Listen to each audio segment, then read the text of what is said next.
And Hey, Daddy, this is the man of the champions, Bill Fonzie Alfonso, giving a shout out to something else. Something else, Daddy. This is Nickel Matata, Great Warrior Wolf, and you are listening to Something Else. I'm Tony Cini, and you're listening to something else. Hey everybody, it's Rich Palladino, the voice of New England, and you are listening to Something Else with Aria.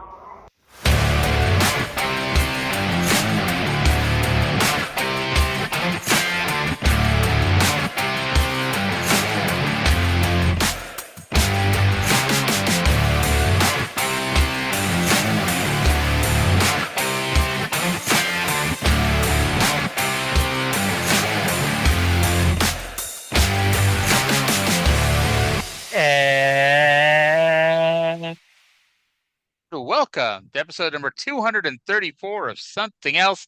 Feast your ear holes in this week's episode as we take a look at NWA Total Nonstop Action from October 8th, 2003.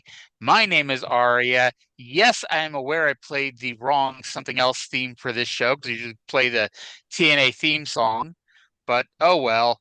I am joined this week by I can't pronounce his fucking first name, the Taylor Demerson to my Lockett. It's Cyndi. Cyndi, what the hell are you doing intercepting a ball, fumbling it, and then, it being kicked into the end zone so the Titans could recover and score a touchdown? I got paid off by Seattle to do so. Makes as much sense as anything else. This is what happens when we record these things immediately after the Sunday afternoon NFL games, is I sit here and bring up whatever just happened in the NFL. If it helps next week, since we're recording on Saturday, I guess I'll have to watch some college football beforehand just to get a college football reference to bring up. Maybe. I mean, I've taken a look at next week's show that we're going to be doing and probably want to reference that because we're starting to get to some dire territory now. Well, we're in that incredibly bizarre period of time, and we'll cover it. Hulk Hogan is in heavy negotiations with TNA. However, as we will learn, he never actually signs a contract.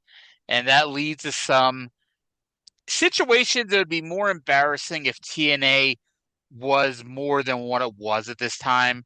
Because, it's romantic to say, oh, TNA was the number 2 company right away. And I mean, you could argue that by default they were, because, I mean, they paid out their ass for national television at this point by means of pay-per-view. But if you were to look at it through any sensible lens, I mean, I wasn't doing the books for these companies, but I would imagine, there had to be indie companies losing a lot less money. Because didn't they lose something like $40 million during the weekly pay-per-view era? I don't recall, but that does sound right. Because it was, and I mean, we'll get to it one day, obviously, but it was like December of 04 was when Panda Energy wanted to sell, and they were convinced to stick it out. And, because they had lost, I think that's when it came out that they had lost about $40 million.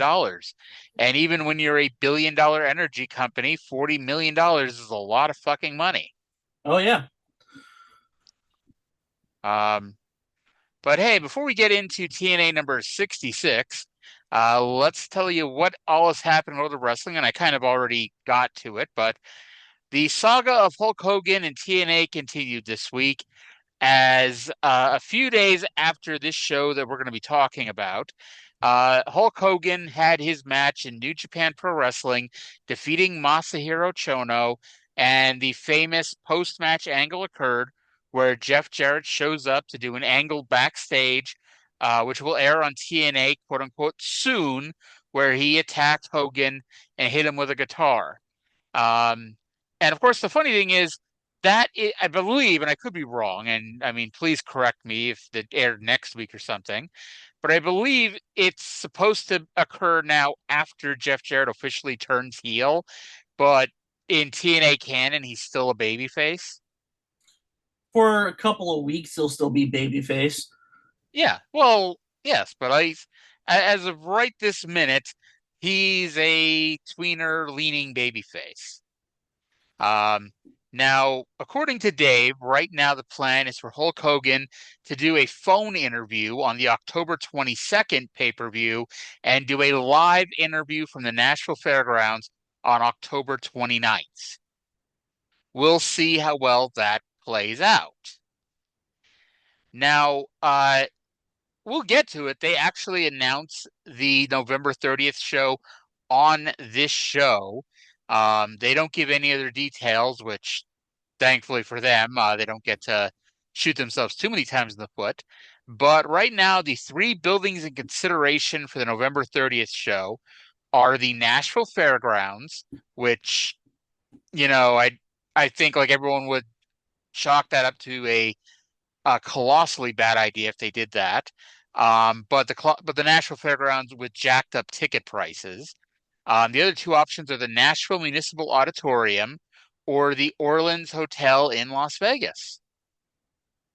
Um, and I think it could lead to an interesting discussion to see what they could have drawn in at this point with Hogan. I honestly, and I'll say this might be a big reason why Hogan didn't really come in, is because it was pretty obvious that they could not have drawn that much better even with Hogan, and it would have been incredibly embarrassing for him to do a show a big fucking deal show, and they draw like 2,000 people. And we saw that in 2007 when he decided to have his WrestleMania 23 match with the Big Show on an indie show in Memphis, and it drew like 2,000 people, and that was a bit of a black eye for him. But this is still when, like, say what you want about Hogan. In 2003, Hogan still had some gas in him that he could still draw in the right circumstances. And I'm sorry, but TNA in 2003 against Jeff Jarrett was not the right circumstances. Neither was TNA in 2010. We'll get to that, I'm sure. But I mean, at least at that point, there was still the you never know kind of thing. Because like TNA was like, they needed to do something. And well, they went a little too far into that direction. Yep. Um, and then the other big news, and we've known this was coming for a while, but October 15th will be the last show where the first draft of the show is written by your friends and ours, Vince Russo and Glenn Gilberti. Starting with October 22nd, Dutch is expected to take over fully as writing the show with Jeff Jarrett as the editor afterwards. Scott D'Amore is actually part of the editing process as well at this point too. So with that out of the way, on to the show. Okay. Uh, we didn't mention this because you and I talked a bit this week. I did not bring this up, and maybe you had a different interpretation of this than I did. But during the opening video package, they teased Roddy Piper's last words from that horrendous interview that he did. And did they not promise to show this later? Because like they showed him say, "I ain't ever quit at nothing, and I'm not starting now." And I wrote, "We'll see if he says anything more later, but that may be the most coherent thing he's ever said on this show." Yeah, it's pretty incoherent. They're starting to do this now. They're actually inserting clips from Explosion because you get more interviews in Explosion than actual wrestling. Sometimes you actually do get wrestling on Explosion. So you're seeing new stuff when it comes to these opening video packages rather than just stuff that's been regurgitated from last week's show. So you're telling me that they put this TNA Roddy Piper thing on Explosion? I'm not sure Or if they that's just better or worse. probably better because it's got a bigger reach. However, if you take a look at what stations were airing Explosion, we had it here in Seattle. It was a very low power station that aired it. I would say better just because it meant that we didn't have to see it. But at the same time, if we're not going to see it, then why tease that we're going to see it? And we'll get to this later. Roddy Piper, who was fired 3 weeks ago on this show, is still an important part of this show. Um, Speaking of the explosion clips, they did show footage of Jeff Jarrett confronting Eric Watts after the show last week. Like the hothead that he is, he could have just done this ahead of time and there would have been no problems. But Watts did confirm that regardless of who wins this week's main event, AJ versus Dusty for the world title, Jarrett would face them for the title on the 22nd.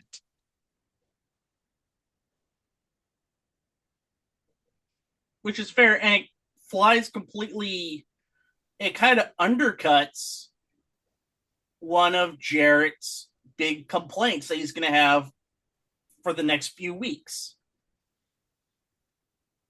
It's like, I mean, this was painfully obvious. And it's like, we talked last week about how, the crowd didn't know why Jarrett was so mad at Dusty because they didn't have Tenay explaining it to them.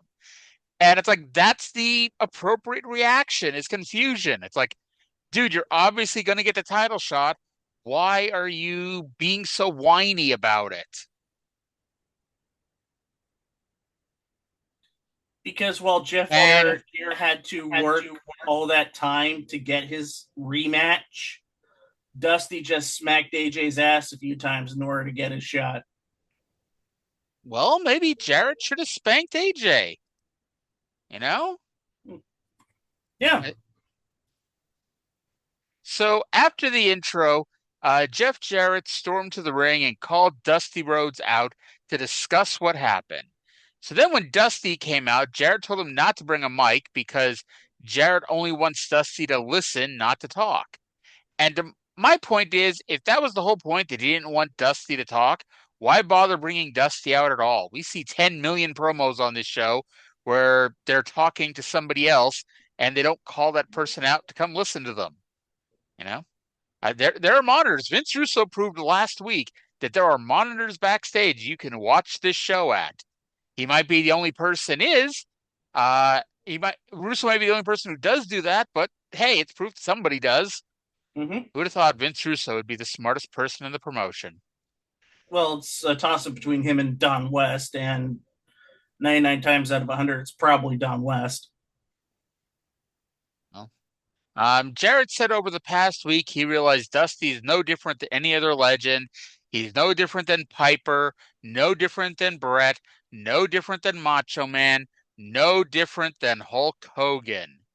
And there's your wink and nod and start of the build to Bound for Glory. He said that Dusty would cut his family's throat for the world title. And I thought that was obvious, like back in '86.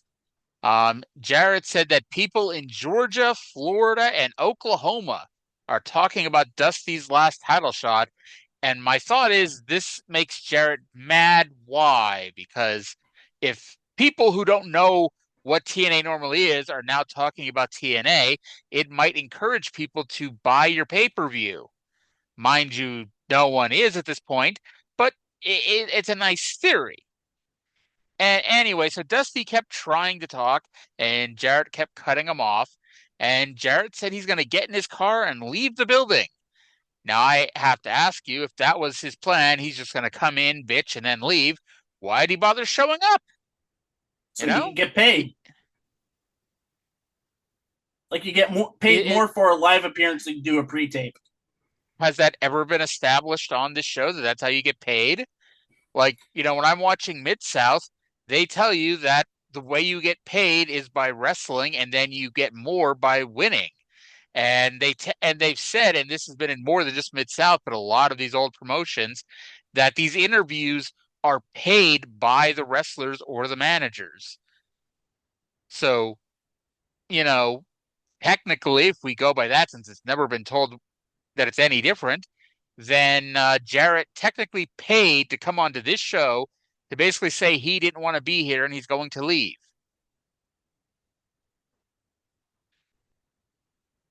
Now, of course, if being the smartass looking at it, with all the fucking interviews on this show, TNA would be making buco bucks if they charged people for interviews. Yep. But they don't. Um, Another lost opportunity. I mean, Don Cal should really get on this since he's managing the bottom line. well, the problem is he would have to pay like 3 or 4 times a week. Just deduct it from his check. Well, Jarrett reiterates that in 2 weeks, regardless of who it is, he guarantees he will win the title. And then Dusty didn't talk. Jarrett just left, and we immediately went to the back with the busiest man in sports entertainment, Scott Hudson, who was in AJ Styles' locker room.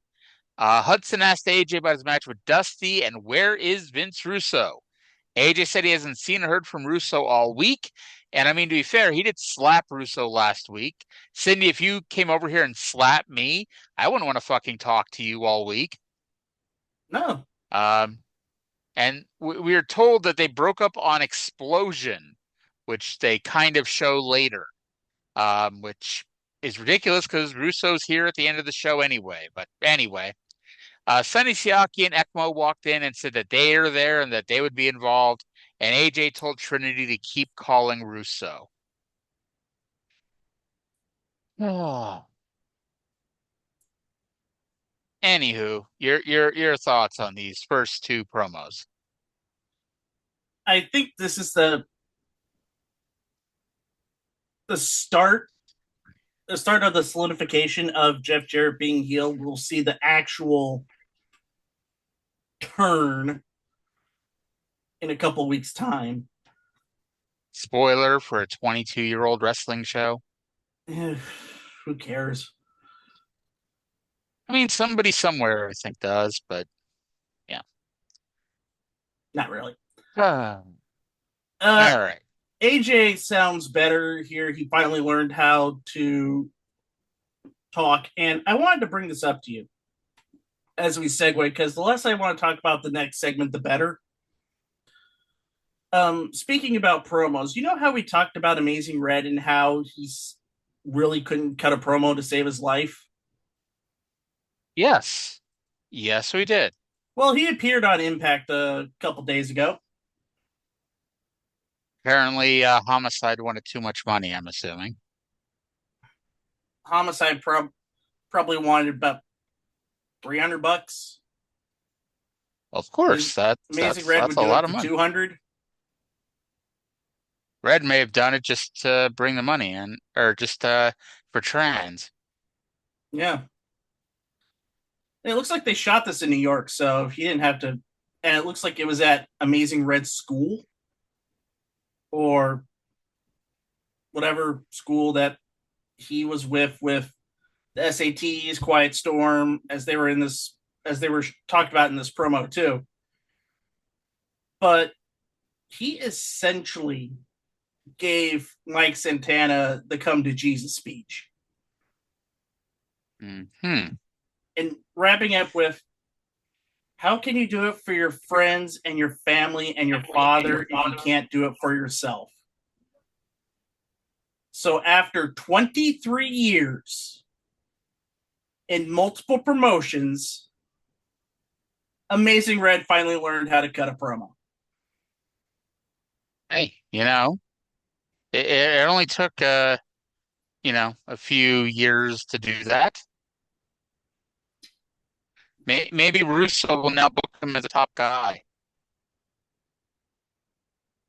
Maybe he'll have him on his podcast next. There you go.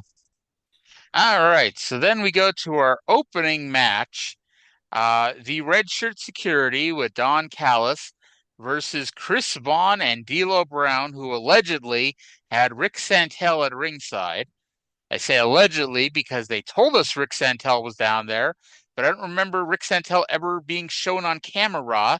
And yeah, so Callis randomly has handcuffs, which any, official for a company would have. Red Shirt Security has the most annoying theme since the right to censor. I said the exact same thing in my notes. And that's not a good thing. Although I guess here's the positive. Here's the only positive I'm going to say here. Red Shirt Security is on one segment a show, at least one segment a show where their theme music is being played, whereas Right to Censor would be on like 5 fucking times every episode. Yeah, because how many? Because you'd have a Val Venus match, you'll have a Good Father match, maybe an Ivory match, or a promo, and a Stevie Richards match. They'd all win, so you'd have to hear it a second time. So, man, those episodes of Jacked or Sunday Night Heat were awful. Oh, come on. They weren't on Jacked or Heat. They were on Raw and fucking SmackDown winning all the time. It could have been there too. Anyway, none of the 3 security guys have invested in gear yet. All are in their security shirts and jeans. Vaughn got more offense on Northcutt than he did the entire match 2 weeks ago. Vaughn went for Hurricane Rana, but Wilson blocked it and dropped him with a power bomb. Now, I mentioned this during their first match, and I swear to you, I'm trying to come up with positive things to say.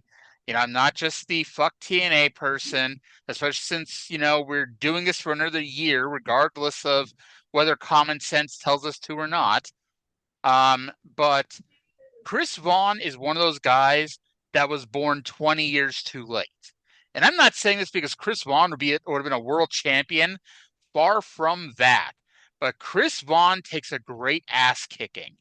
And he is one of those guys that if he was around in the late 80s or early 90s, he would have had a career, for whatever that was at the time, as a TV jobber.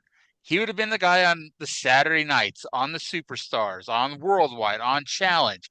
They saw every week getting his ass kicked and beaten by the bigger, better guys. And he could have had he could have been Mike Jackson. I'm not saying he's as good as Mike Jackson, but he could have very well been a Mike Jackson type level guy, because it's not like Mike Jackson was, 6'5" and 250, and Chris Vaughn, unfortunately, his career doesn't amount to much. Spoiler alert, like he's around until like 2008, but it's like he never, like after this little TNA run that he's in the middle of, it's like he's not going to do anything noteworthy. He's going to be mostly doing local independents, which, it He'll is be what doing it the is. Burt Prentice circuit, essentially. He's the prequel to Mikey Batts and Jarrell Clark that we're going to be seeing all the time. Mm-hmm. Was it Batts or Clark that when WWE was doing the juniors division that they were talking to him to come in because he was so short? I think it was Batts, because if they saw Jarrell Clark doing his 630, I have a feeling that they might have, allowed him to get a couple of wins on Velocity and maybe have a title shot against Gregory Helms and lose. If they saw him doing the 630, they would have told him to stop doing that. That's a dangerous move. Because Billy Kidman fucked up a couple of shooting star presses, so no one could ever do a top rope move again, unless your name was Rey Mysterio. And even then, Rey cut all that out because of all of his knee injuries. Northcutt pinned Vaughn, by the way, with the Northcutt driver, which was basically Angel's wings, but instead of dropping him, stomach first, he dropped him in the pile driver position. And again, it's always the joke back in like the early 2000s. Your finisher is your name and add either driver or bomb to the end of the sentence, and that's your finisher name. It looked nasty, though. Give Northcutt credit. At least I don't think he's got a finisher that's good. It's a good finisher depending on the person he's giving it to. Like the problem is, it's like I doubt that he could even give that move to D'Lo. I could be wrong, but like, again, D'Lo's not a big guy. Like, I think this move is one of those moves that you can do to small people every day of the week, but you're not going to be able to do it to, for wrestling standards, normal size guys. Now, after the match, the Red Shirts attacked D'Lo and tried to handcuff him, but Director of Authority Eric Watts ran in with a chair. He and D'Lo teamed up to send the Red Shirts packing. Is the guy in charge really allowed to beat up the wrestlers? I feel like this is a conflict of interest here. Like, it'd be one thing if the Red Shirts beat up Eric Watts, and now it's like, okay, well, now Eric Watts has to, it makes sense that he's going to get his revenge, but instead it's, Eric Watts is just inserting himself into situations that the person in charge of the company should not be inserting himself into. I think it's because he Anyway, also feels a bit of embarrassment because of what happened to Rick Santel. Because I did see him around the ring, but it was in a long shot. And we're gonna talk. Oh gosh, is it after well, this match? Do we get it? well, No. nothing really happened Yes. before this match, so Um, anyway, I'm just gonna say this. I thought the match, by and large, was pretty all right. Yeah. It wasn't a bad match. It was just a slightly more than your standard enhancement match. I gave it a 2.5 out of 10. I gave it a 3 out of 10. We both have the same logic path there. Um, So we get to Today, Tenay and West. They poor say they Chris have a Vaughn. major announcement that's gonna. Sorry. I'm just gonna say this. Poor Chris Vaughn, because they announce here that Chris Vaughn is injured and that he's being looked after on the sidelines, while Tenay and West are so concerned that they just do their on camera previewing the rest of the show. Yeah. And it gets worse later, or better, depending on how you look at it. Mm-hmm. Anyway, what were you gonna say about this? I was going to talk about what they were hyping up during the show. They're hyping up Michael Shane versus Chris Sabin in a trophy versus title match. 3 Live Crew versus Gilberti Swinger and Diamond in elimination match. And Raven will get a shot at a member of the new church. Yes. And they throw it to a pre-tape with Tenay and Dusty. I don't know if you know this, Aria, but when I went to college about 10, 15 years ago, I majored in broadcast production. Okay. So, and one of the things that pisses me off is if you have a TV production and it's a simple 2-person sit down interview, it should be easy to be framed. Do you need a 3-camera shoot to do a 2-person interview? No, like it could be fine with a 1 camera, and then there's a pan motion and a zoom motion to Dusty, and they zoom back out. The way this was shot, it's like half of Tenay's head was cut off, the top of Dusty's head was cut off, the left side of Dusty's head was cut off. It was zoomed in and positioned wrong. And when we get the zoom in to Dusty, he looked like freaking Krang. Problem is where they did this, because normally when they do these sit-down interviews, they do it on the ramp in front of the stage. I don't know why they didn't do it that way here. Instead, they did it up in the stands with the stage behind them. So like they were basically sitting on the stands, but in order to get basically the entire arena in the shot, they had to be near the top of the stands. They had to be like 1 or maybe 2 from the top. And it's like, I don't know why, because it made for a worse shot. And it's like, you know, I maybe Dusty didn't want to do a second take, but I think it's like once you saw that, you should have been like, okay, this was a bad idea. Can we just do it again from the normal spot? And if Dusty did say no to that, well, it's like, well, Dusty, tonight's your last night. And I don't know this for a fact, but I'm going to bet tonight's not Dusty's last night. Far from it. I mean, I know he's eventually the booker and he books himself to fuck Tracy and Trinity next year, but he could always leave and come back to do that. But anywho, I thought the promo was fine itself. I like that Dusty has done a better job getting over the NWA title on a consistent basis than almost anybody. Like Jarrett did that time he cut the promo against R-Truth the week before he won the belt, and that was about it. Dusty's here. He not only just tells us that he was a 3-time world champion.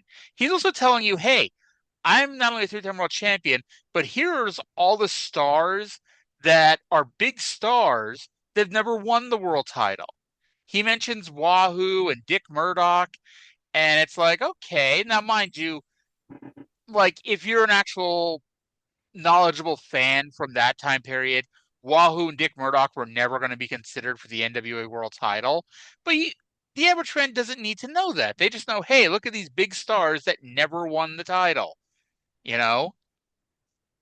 But yeah, and he says that Russo does not cherish the NWA title. He doesn't think AJ Styles deserves it, and he points out the most logical thing we've ever heard on this show.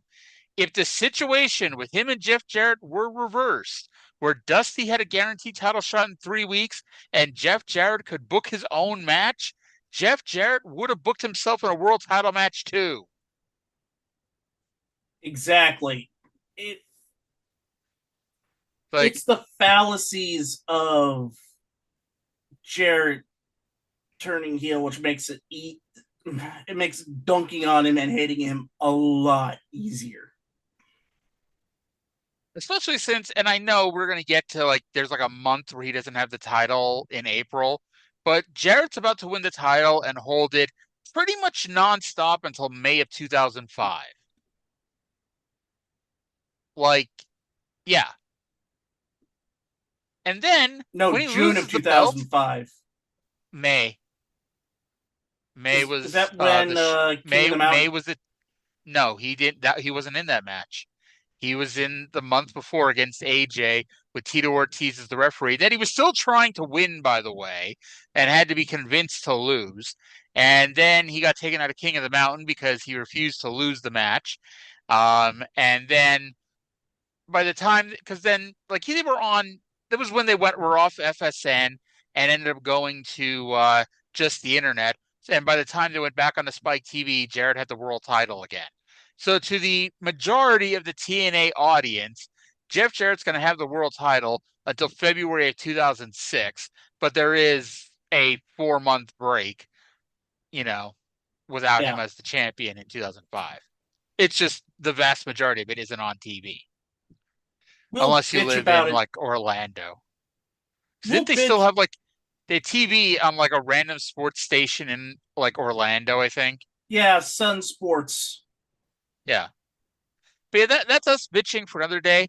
By the way, I did pop because we mentioned this last week when Dusty was in the ring and Don West called him Rusty. When they ended this interview, Dusty called Tenay Rusty and smiled at the camera as a wink and a nod to Don last week. I liked it. Yes. Now we went back to the desk where Tenay said that he confirmed with Scott Hudson that Russo has not arrived yet and that Jarrett has definitely left. Yeah, sure. West then talked about how Jerry Lynn last week left after losing his match to Michael Shane. And then we saw Jerry Lynn leaving last week, and he yelled at the cameraman to ask Don Callis why there's interference in every match, and no one does anything about it. And personally, I was happy that Jerry Lynn not just remembered to take his bags, he remembered to put his glasses on before he drove away, because you really shouldn't drive without your glasses on if you need them. And apparently this interview was supposed to be for Explosion. I don't know why now they're bringing up Explosion. They could have done this for the past year.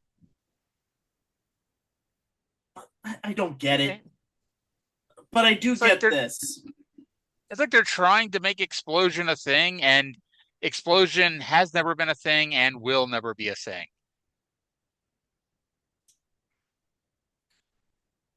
So we get our X Division title versus old Super X Cup trophy match. It's Chris Sabin versus Michael Shane. And I'm going to read what I, I've written down about the start. mm-hmm. I finally come to the realization why I hate Michael Shane.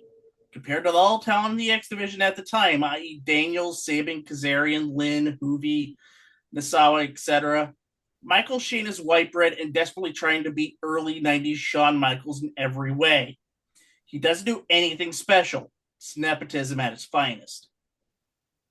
And it's not even good nepotism. Because good Yeah, nepotism, he'd be the WWE Cruiserweight Champion. Like Michael Shane, I think he has promise. He's, I think he's got the cocky asshole part down, and I think he's good enough to have a job in TNA. I don't think he's good enough yet to be the X Division champion. Like, hey, him, Sabin, and Kazarian all have about the same amount of experience, but Sabin and Kazarian are better than him. Like, and there's nothing wrong with that. You can go get better and, all that fun, happy jazz, but it's like, Shane, I don't think is ready for the position of champion. And the problem is, and I think this is why, you hate him so much, it's like he's getting the same booking everybody else does. Jerry Lynn flat out says there's interference in every match, which is why it was like, why are you so mad at Michael Shane? Because they book everybody the exact same way. But it's like, but it comes down to it's like they're doing the exact same booking with him, but he's not good enough for the spot that he's in just yet. Like he could be that guy. Like, in a couple years, there's the Scott D'Amore booking of every pay-per-view. There's always a four-way X Division match on pay-per-view. Michael Shane right now could be in that spot, could be in the four-way match every week on this show. Just hey, here's a random four-way X Division match, and Michael Shane comes in, does a few really cool spots, and does his thing, and they move on with their lives. But it's like he's not right now the X Division champion. And I think that's a lot of why, because this was one fucking dead crowd, except for like certain situations. And it's like, it wasn't always just the fact of, oh, well, one match was better than another. So that's why the crowd reacted. It's like the crowd didn't react to a lot of stuff that was good and reacted to some stuff that was bad. So it's like, you know, this crowd is just this crowd this week. But we're going to get I that thought a it was, lot coming up. I did think it was interesting that Sabin's a heel, and they kind of played it up, but not overly so. And Sabin was basically the de facto babyface here, for this match. Um, I like I've said earlier, it's insane that Sabin even had to qualify for a match since he won the Super X Cup. He's the former champion, never got a rematch. It really shouldn't even be a thing, but whatever. Um, so Shane chokes Sabin with his wrist tape, shoves Sabin's face into the X Cup trophy outside the ring. Sabin gave a nod to Savio Vega by doing a springboard spinning heel kick. Sabin used a future shock, but Shane got his foot on the ropes. Shane sidestepped the missile drop kick and almost got the pin with his feet on the ropes, but he got caught. Shane grabbed the title belt, but the referee grabbed it from him. And while the referee gave a lecture to Borash for some reason, because Borash was the one that took it to the desk, Sabin had the match won with the cradle shock. But by the time the referee finally turned around, Shane had time to kick out. And then after a series of reversals, Shane scored the win with a handful of tights. This was a solid match. You know, Sabin is no Jerry Lynn to be carrying people to good matches, but this was certainly, a very decent match. I gave it a 5.0 out of 10. And here's Cyndi to tell us how much Michael Shane sucks and why she gave it like a 2 or something. I gave it a 5 out of 10. I thought it was a perfectly adequate match. I liked it more for Sabin than I did for Michael Shane. And screw you in trying to read my mind when you absolutely know you can't. Wow. So Scott Hudson was now with Simon Diamond, Johnny Swinger, and Glenn Gilberti.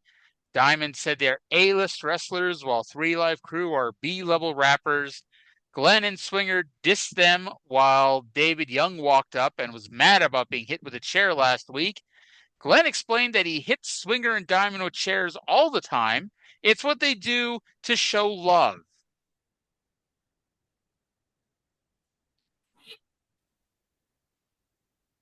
I I mean, if I was David Young, like David Young looks like an idiot here, but at the end of the day, it's like, David Young isn't getting on TV not being an idiot.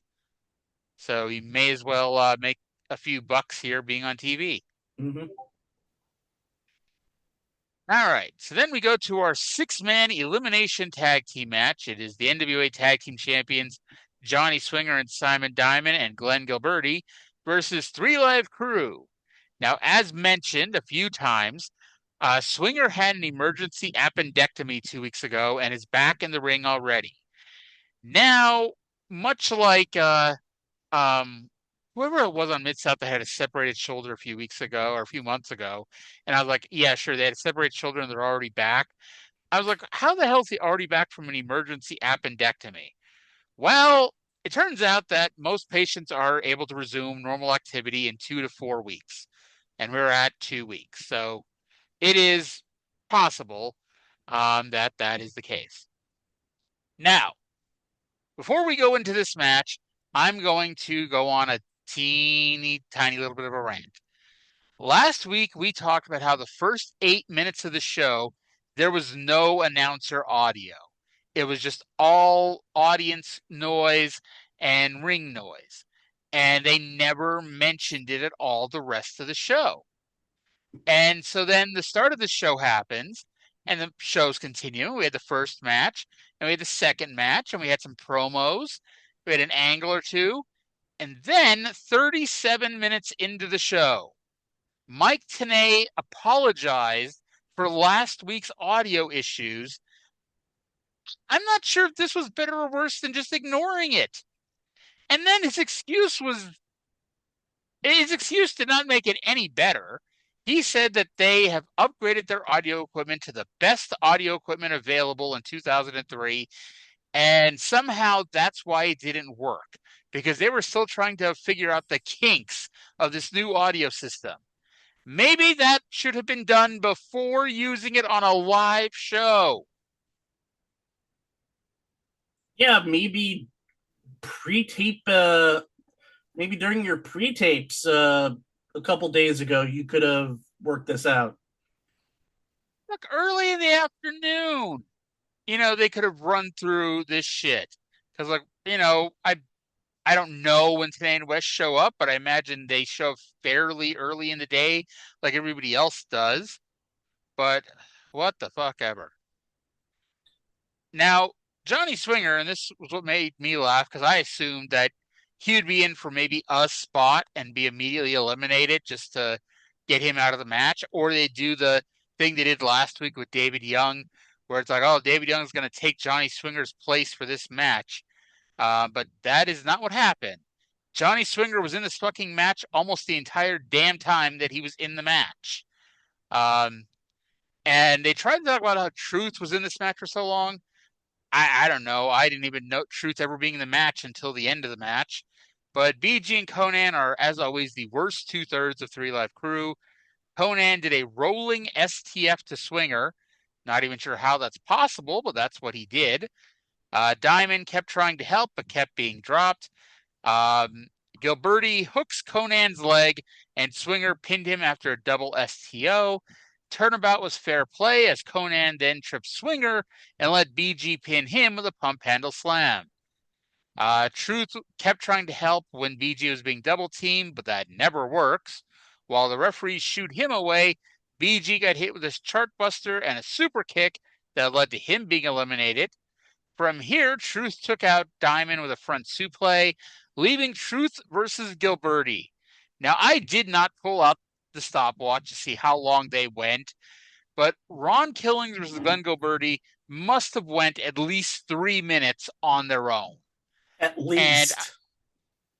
And it's like, I'm not saying it's necessarily bad, but it's like, if this crowd gave a shit about anything, it would have killed the crowd. David Young decided now, when we're down to the last two people in the match, to come to ringside and sit on a chair to watch. Truth sent Gilberti into the barricade and then stepped onto Young to jump over the top of him onto Gilberti. Truth then grabbed the chair and went to use it, but Young grabbed it and clonked Truth with it, and Gilberti got the pin because, of course, he did. After the match, Gilberti and Young went up to Truth, but BG and Conan made the save. Gilberti threw up his hands and walked away, leaving Young to get a beating. This match was not bad. This match was dull, which is honestly how you can explain a lot of things that happened on this show this week. Yeah. Dull. 3.0 out of 10. I gave it a 3.5 out of 10. It's weird. Like, at least David Young, the stuff with David Young trying to get his way into the group is kind of paying off. But I know Three Live Crew are supposed to be built up to challenge for the tag belts, and doing stuff like this kind of isn't the way to do it. They have a title shot, but nothing else. I could be off because, like, don't AJ and Abyss win the titles like next month? No, I know when that happens. That's February of 2004. But I thought AJ and Abyss won the belts, and then they had to have a tag match where each person picked a mystery partner, and that's when Abyss brought in Luger, and I thought that was in November. No. The match you're thinking about in November is Sting and AJ Styles versus Jeff Jarrett and Lex Luger. Jesus Christ. I knew Luger comes in because there was it's a big deal because Miss Elizabeth just died and Luger just got accused of, I don't remember the exact charge, but it was essentially conspiracy to kill Miss Elizabeth from the drug possession and all that shit. And that's when TNA brings him in. For one match, they don't book him for 4 months, and then they book him in March and don't bring him back again. That explains why, because I knew there's a tag title tournament in April, but I couldn't remember why, and that's gonna at least make sense because I got everything regarding all that right. I just thought it was months before it was. So Scott Hudson, and I want everyone to follow the saga of Scott Hudson on this show, or at least of the next few minutes. Scott Hudson is backstage with the New Church and Jim Mitchell. Mitchell said Raven should have had enough sense to go hide under a rock. Instead, Raven choked him. Mitchell said Raven will never get to him because he's like a Hydra. If you cut one head off, 8 more appear. And tonight, Sinn will wrestle, and to prepare him for wrestling, Slash prepared him for the match by throwing darts at his back. Now, I do not know for sure that these were shoot darts, because, like, I don't know. I would like to think if you threw a dart at someone's back, a trickle of blood might come out, and maybe that's what they intended to have happen, and the blood went into business for itself. But yeah, so they threw darts at Sinn's back to prepare him for this match. I think those were shoot darts.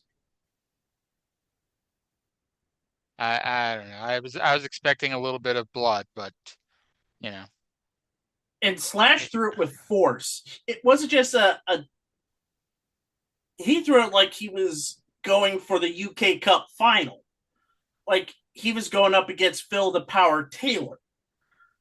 He was aiming for the triple 20, but instead he got single 12, single 18, and treble 13.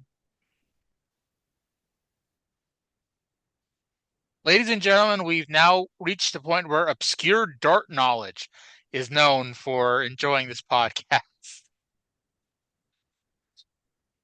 Here I was worried that Trey and I talked about stuff nobody understood. But I'm sure that there's somebody out there going, "Hey, I got those references." What was the man's name? Phil Phil the the Power Power. Taylor. By the way, if you haven't seen darts competitions in the UK, it's nuts. It's like everybody's hyped about it. And if they get 180, like the crowd pops like Hulk Hogan in the early 90s. Coming soon to Something Else Podcasting Network, us reviewing UK darts. All right. So before we get to the darts competition of the show, we go to our next match, which is future tag team champions colliding. Frankie Kazarian versus Christopher Daniels with the followers. And just to reiterate, this was not Austin Aries versus Bobby Roode. No popping for that one?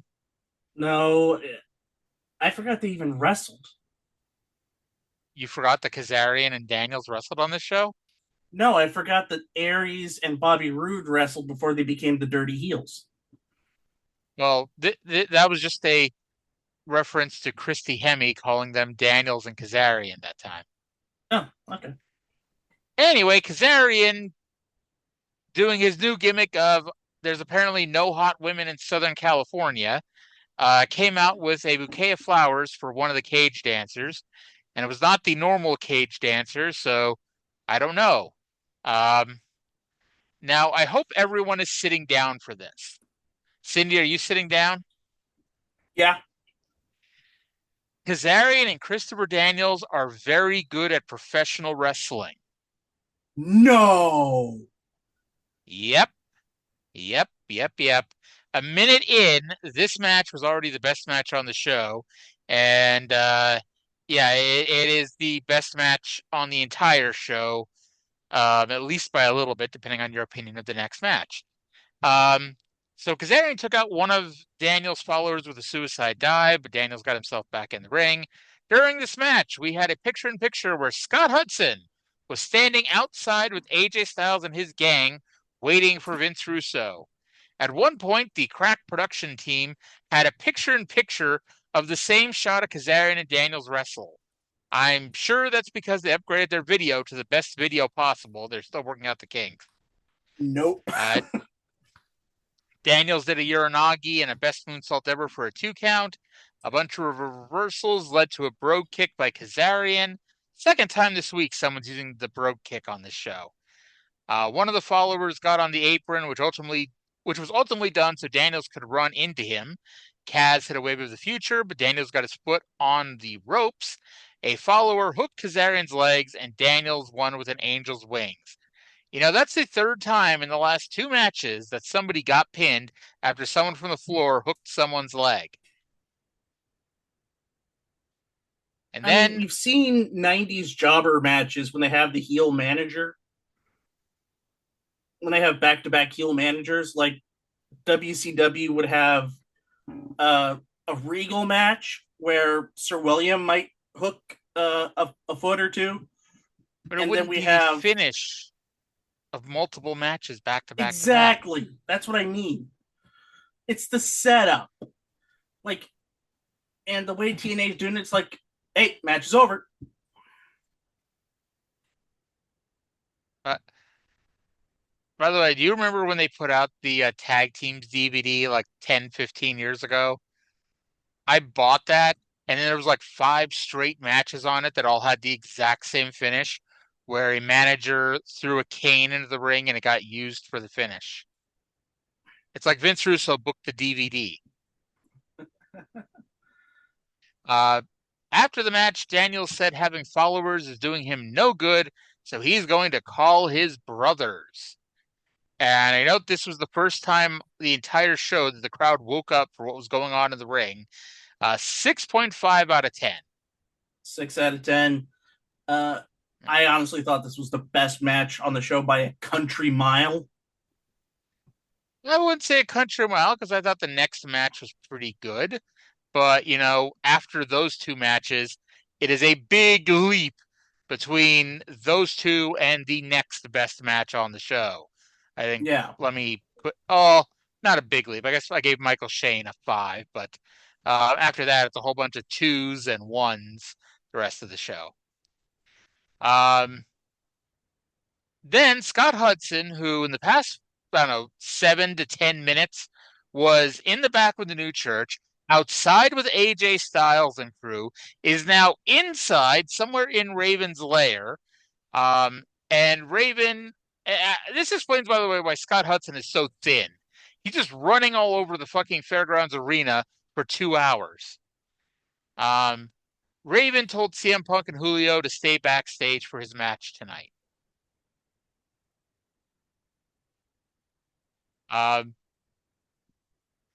Then we get our next match. Go ahead. I was like, it was a promo, nothing more. It was just there. Yep. Then we get our next match, which is America's Most Wanted versus Kid Kash and Abyss with Terry Taylor as the guest referee. Now, Terry Taylor did not seem terribly happy about his position this week, and I guess it's because if you're the referee, how can you stooge it off to the referee about what's going on? Because you see Terry Taylor's a stooge. So AMW stormed to the ring and won the in-ring portion of the opening of the match. Unfortunately for them, it continued outside the ring, where Abyss press slammed Storm onto the guardrail. Kash and Storm then screwed up a leapfrog spot in the corner, and Kash had to poke Storm in the eyes. Abyss, by the way, we're getting closer to the official Abyss gear that we're used to, because he's gone from wearing all blue jeans to now wearing a denim shirt and black Dickies pants. And that's not just me being a smartass and calling them Dickies pants or giving them a free plug. His pants had the Dickies logo on the ass of his pants. So Taylor at one point refused to count an Abyss cover of Storm because Kash was still in the ring. Moments later, he counted when Kash covered Storm, even though Abyss was in the ring. So Terry Taylor is not very good at, being biased here. Harris got the hot tag. Remember a few months ago when I used to complain about AMW matches all the time? Good news. Somebody more important than me complained to them because they've gotten better. I am a lot less nitpicky about America's Most Wanted matches. Storm kicked out of a combo spear clothesline and Kash got in Taylor's face, so Taylor shoved him off the apron. Kash tried to use a chair, so Taylor took it from him, and Kash knocked him out with an enziguri. The four-way continued, and Kash threw a chair at Storm's face, and Mike Posey ran in, but Storm kicked out. Kash beat up Mike Posey as punishment. I am sure he deserved it. Storm superkicked the chair into Kash's face for the win when Taylor got back in the ring. Now, we've watched a lot of TNA, and anytime that there's a match where there's just going to be a match and then we just move on with our lives, they immediately go to the back. Well, they did not immediately go to the back here. They spent way too long focusing on the ring, which sadly means angle alert, angle alert, angle alert here. Because Scott Hudson was not, I guess Scott Hudson mustn't have been ready. Blame Scott Hudson for what happens next here. So Kid Kash was mad about losing. He shoves and slaps Abyss. So Abyss held his hand up and eventually punched Kash. But because once again, Abyss is way too generous in situations where he shouldn't be. And this is one of those situations. He let Kash get a little bit of offense in before Abyss beat him down some more. This should have been Abyss punches Kash and Kash runs away. Instead, Kash got in a lot of offense. And it's like, why? Abyss, you are a foot taller and 150 pounds heavier than him. He should have been running away screaming. But alas. Another good AMW match, and the crowd was into this. 6 out of 10. I give it a 5.5 out of 10. I thought it was good, but I was wavering at the end between a 5 and a 6, and I figured just put it in the middle, 5.5. I also do like the Abyss standing up for himself. So he kind of turns face, I guess.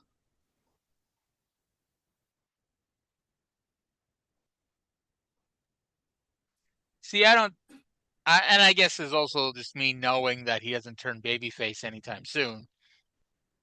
I looked at this more like when, to a lesser extent, actually, when Terry Taylor left the York Foundation in 91, 92, he told Alexandria York off and left her organization, but very clearly was still a heel. You know, And and then he conveniently, became Timu Ted DiBiase. that's when he became the tailor-made man, which close enough. Yeah. It's hilarious because, like, and I guess his gimmick wasn't supposed to be that he's a model, but on a show that they just introduced Marcus Bagwell, Terry Taylor is supposed to be our good-looking young guy, and well, just saying, Marcus Bagwell in 1992, especially, a much better-looking human being than Terry Taylor. So backstage, Scott Hudson is back again, and now he's with Don Callis and Red Shirt Security. Now, remember that opening match with Chris Vaughn versus the Red Shirt Security, and he was being looked at while Don West and Mike Tenay did an on-camera? Well, we are informed that Chris Vaughn, more than an hour later, was just taken out on a stretcher. What the hell took them so long? Hudson wanted to know when Callis would accept responsibility for the actions of Northcutt and Wilson. Callis basically ignored him and said D'Lo Brown left the building because he was afraid of being beaten up by the Redshirts again. Callis mocked the idea of D'Lo balancing the books. Now, to be fair, D'Lo is a CPA. He could at least be working on those books. And Callis then threatened to fire Scott Hudson. Yeah, he said that everybody is replaceable. Yes. 13 years later, we will definitely see that happen. 13. Who the hell got Remember replaced in when 2016? Remember when they phased out almost all of the old people and we got Reno Scum, the new LAX with Santana Ortiz? Well, I wouldn't even consider them part of that. That was after the 2013, 2014 period where, like, now that they no longer had the Spike TV money, they were no longer bringing in the former WWE mid-carders. They were bringing in the former NXT mid-carders. Because that was when they had, and as much as I loved the French Stallion, Sylvester Lefort, it's like he was brought in, and wasn't he fucking managed by Al Snow? Yeah. Like, yeah. I can't wait till I get to 2015, 2016 in my book series. That's going to be a shit show, to say the least. I don't So, I don't think they were even on TNA pay-per-view. who? Lefort and the other guy. No, they were on Slammiversary 2016. Oh. And I only remember that because I re-listened to my Drew McIntyre interview recently, and I plugged the TNA pay-per-view, and they were in a match on the show. I cannot tell you right now who they wrestled, just that they wrestled on the show.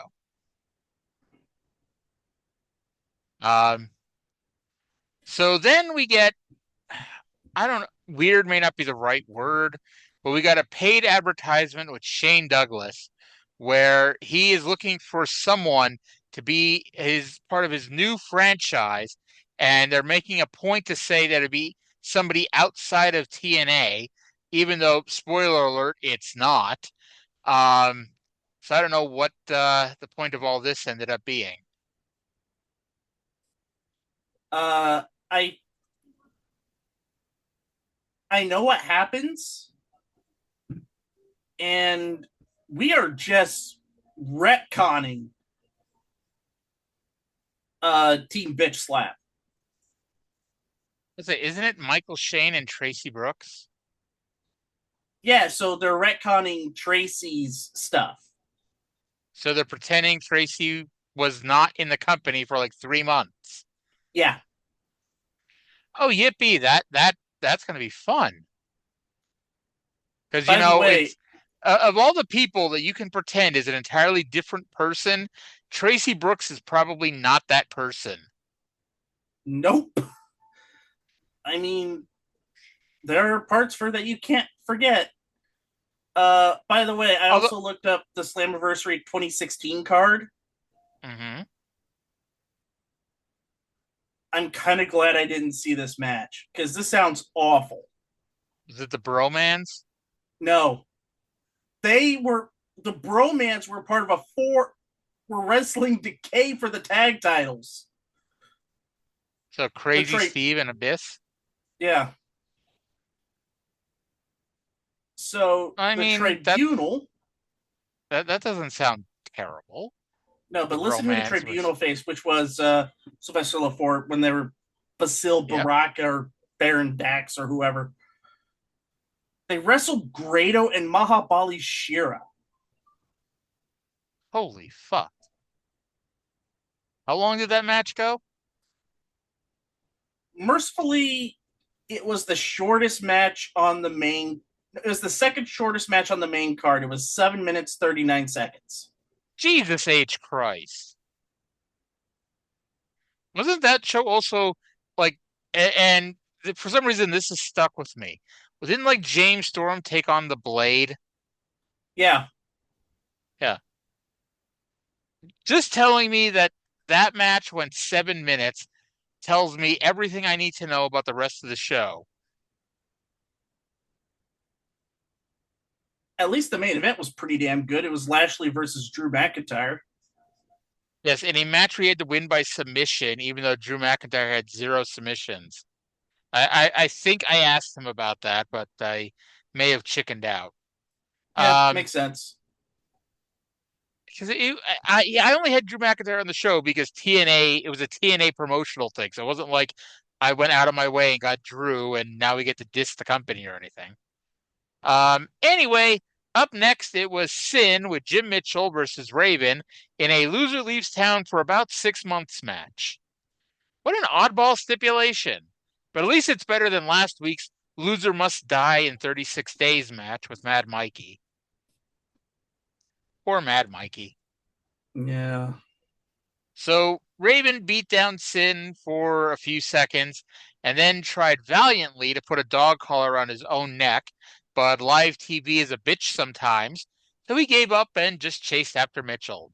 Sinn was wearing the crimson mask when Raven got back in the ring, which inspired him into getting in some offense.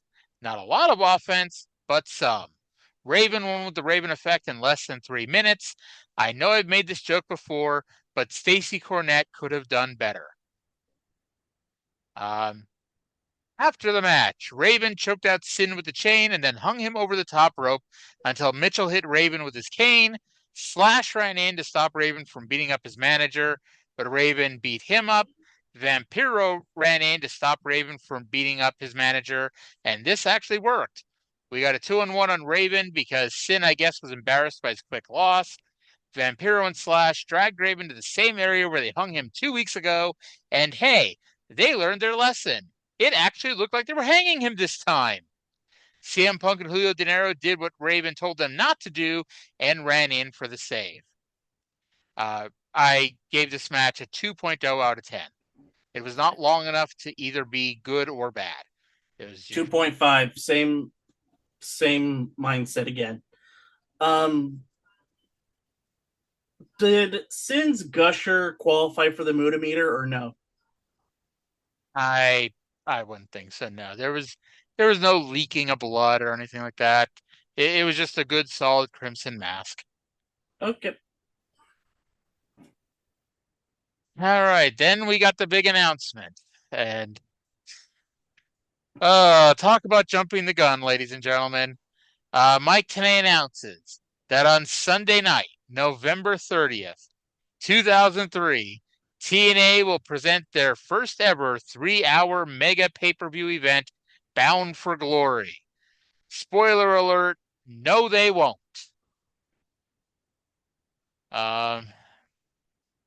We'll get to it, but they do talk about actually doing a show without Hogan, but realize that any chance it had was because they would have had Hogan and not having him. So they announced next week's card: Kid Kash versus Abyss, Raven versus either Slash or Vampiro, Eric Watts versus Kevin Northcutt, and Rowdy Roddy Piper is watching tonight's show.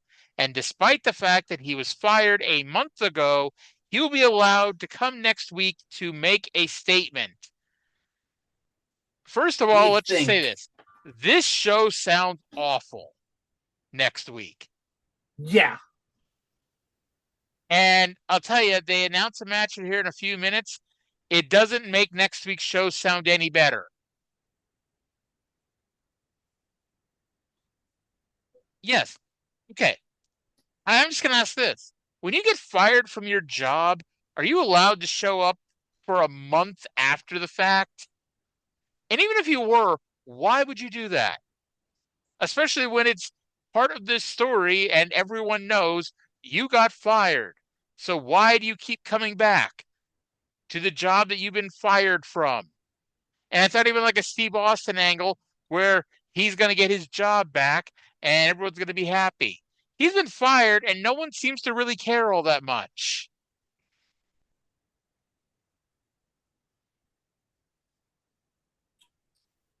I have no idea. This whole pipe, you could do a dissertation on Piper in TNA. It's like, was there anything good that he did in TNA? Honestly, I'm trying to think, and I can't think of anything, and that's including when he does an In the Pit with Piper with Jimmy Snuka at Victory Road next year. And I think that might be the closest we get to something good.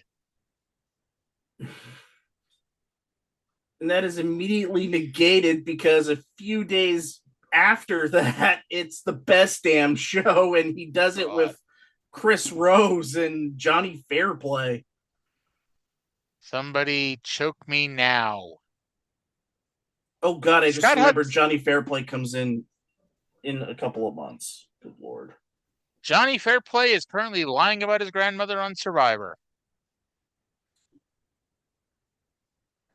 So Scott Hudson is now in AJ Styles' locker room, where he informs everyone that he will be going out by himself. And then Vince Russo showed up pretending to be drunk.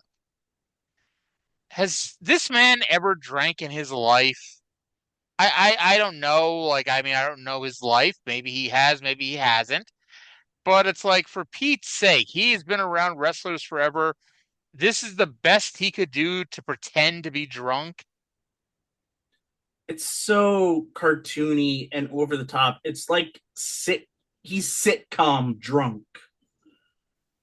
And it's not even good sitcom drunk. And I guess Community doesn't come out for 10 years. But, Abed on Community told Jeff that he was doing a bad job of pretending to be drunk, so he had to really get drunk. At this point, would anybody have given a fuck if Russo really got drunk? Hell, make Russo watch tapes of Scott Hall, in WCW when he was actually drunk as opposed to when he was pretending to be drunk, and you'd see what that was like. Yeah. And now that Russo is here, AJ's no longer going to the ring by himself because Russo basically told him to bring everybody with him. And at that point, I asked, what happened to Roddy Piper's last statement? They said we were going to hear his last statement on this show, and we never heard it. Okay.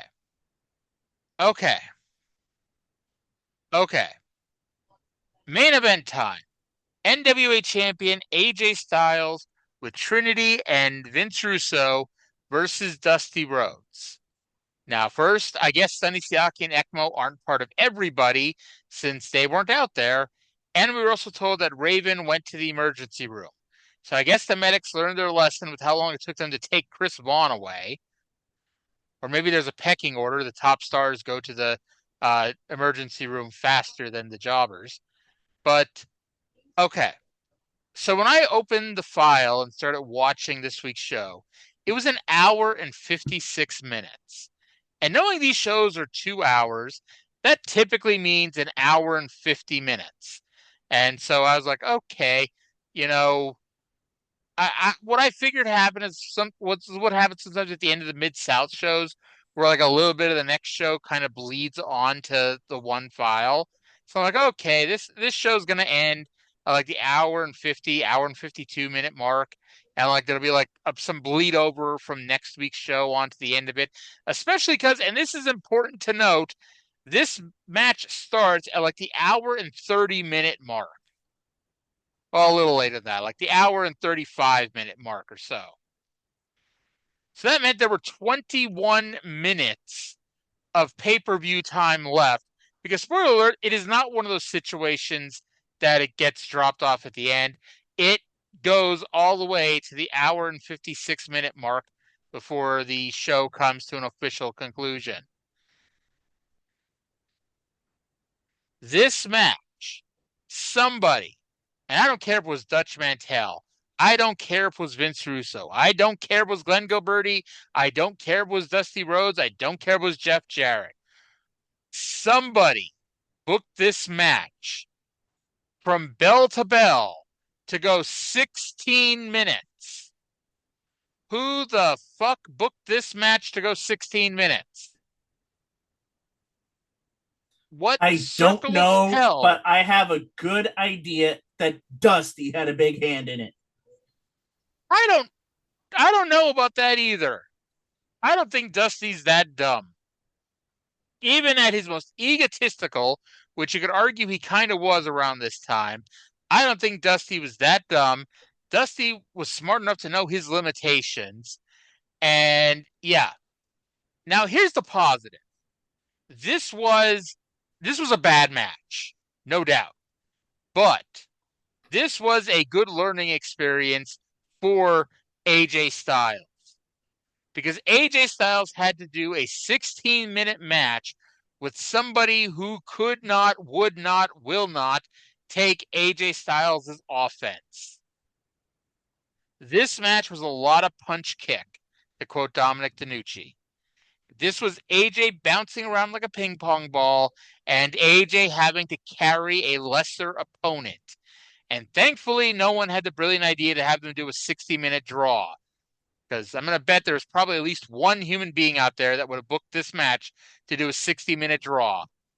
And thankfully, that person either doesn't work for TNA or doesn't have the power. Now, the match builds, and the match builds, and the match builds, and the match builds, and the match builds, and the match builds, and AJ's working over Dusty's leg for the most part. AJ misses the springboard 450 splash. Dusty puts on the figure four, and AJ was so close to the ropes that he had to fight more to not grab them. AJ grabbed the referee by the shirt and threw him out of the ring before he began tapping out. Now, of course, there's no referee to see the tap out. However, if you want to be technical, him grabbing the referee and throwing him out of the ring should have been a disqualification and a world title change. However, AJ got out of the figure four, put Dusty in his own figure four, and Dusty, because he's Dusty Rhodes at the end of the day, he did not submit, despite being a 58-year-old man. Dusty Rhodes passed out to the pain, and AJ, he passed out of the pain and got pinned. But yeah, and AJ retains. Like I said, this was an excellent training session for AJ Styles because he had to learn to do a 15-minute match with somebody who was limited. But we did not need to see that here. And that does not make this match any good. AJ wins. I generously, in my opinion, gave it a 1.5 out of 10. That is exactly what I gave it, a 1.5. It was brutal.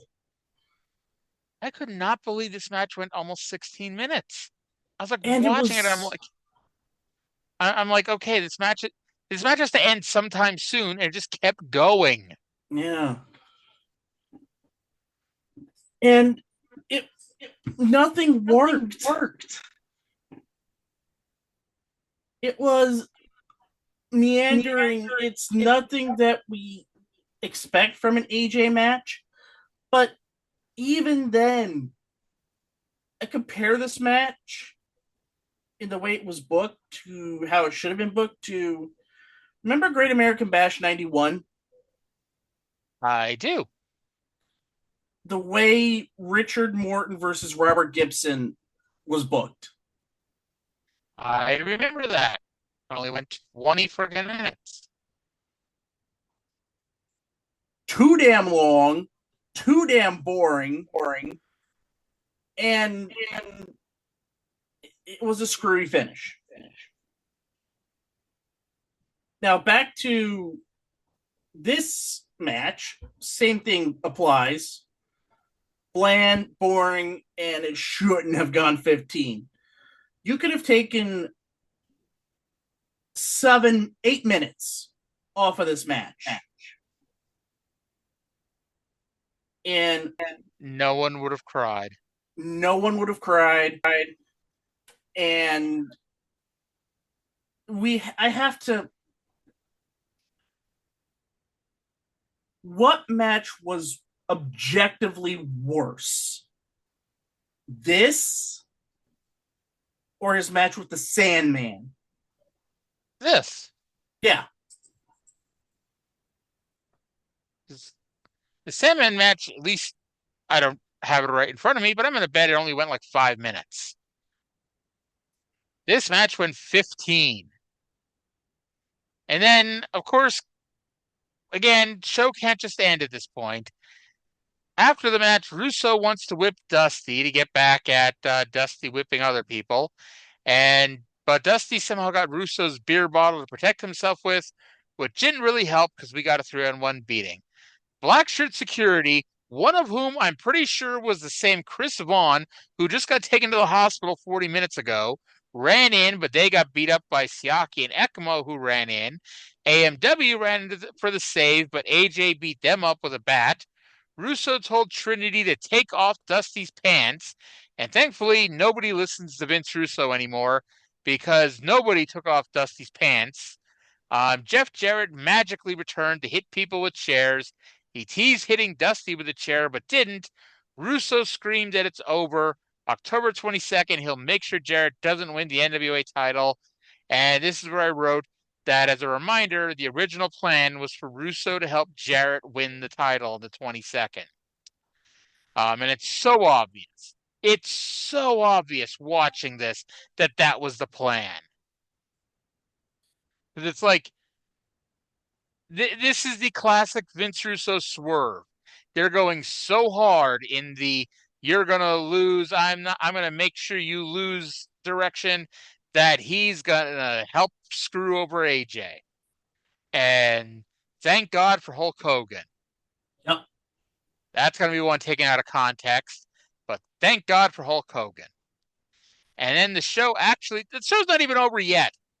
Dusty takes the mic and challenged Russo and his two goons to take on Dusty and AMW in a 6-man tag next week. And by the way, we need to end this fucking show soon because the Bills can't stop fumbling the fucking football. But yeah, now I know, according to Cage Match, Russo had his last match last week, so I'm assuming Russo does not wrestle next week, but I guess we'll see. But either way, you have assured me that this is the last we'll see of Vincenzo Russo until February.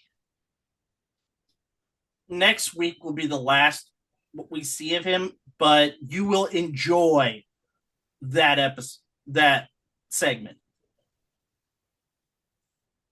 I guess we'll see. But by the way, next week would also be the last time we see Vince Russo on TV as a heel. Yep. I mean, it's weird. It's like, but yeah, during this 4-month break, he gets religious. Yep. case you're curious when that happened. So that's the end of this week's show. And man, oh man, it could not have ended any sooner. So, overall match quality of this show, a 3.79.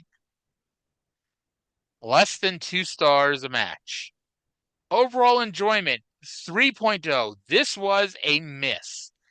They booked stuff that would typically be good, but it wasn't as good as usual or as good as it could be, so it didn't offset the rest of the show. However, outside of the main event, nothing was so bad. Like, the worst of this show was just boring. Yeah. And then future build, we mentioned it. There's nothing on next week's show that sounds remotely interesting. 2.0 out of 10. I'm going to assume that we're going to get a kick-ass go-home interview by Jeff Jarrett. I hope we get a kick-ass go-home interview by Jeff Jarrett. Because otherwise, then they are once again going to ruin, the whole point of a promotion is to promote shit. And why has Jeff Jarrett only ever done one promo talking about how important the NWA title is? He should be doing them more often. And next week would be a great time to do one of those. And that gives us an overall rating, by the way, of a 2.93. God, that is one of the lowest ratings we've had in a long time. Which is amazing, because again, this was not necessarily a bad show. It just was boring as fuck. And it's like, it gave no reason to want to watch it ever again. You knew you were on the bad side of it when the first match you hear Red Shirt Security's thing. You're like, I don't want to hear this ever again. I don't want to watch this ever again. But it's like, I wanted to give it the benefit of the doubt, though, because it was like, okay, it's, instead of being the fourth match on the show, it'll be the first match on the show. And we still have Sabin Shane. We still have, other matches that had promise. But it's like, again, the matches that had promise weren't as good as they could be, or they have been in the past, or will be in the future. Because, hey, if I told you that we were going to have those 3 matches in a row with Sabin versus Shane, AMW versus Kid Kash and Abyss, and Kazarian versus Daniels, that sounds like, okay, if nothing else, we're going to get 40 good minutes of wrestling back to back to back. We had 40 minutes of okay wrestling. And about a half hour of awful wrestling. Yes. All right, so that's going to do it for this week's show. The Bills are down 3-0 because, even when we give the Patriots a red zone possession, they still can't do a damn thing. So we're going to see how angry or happy I am in the next 2 hours. But that's going to do it for this week's show.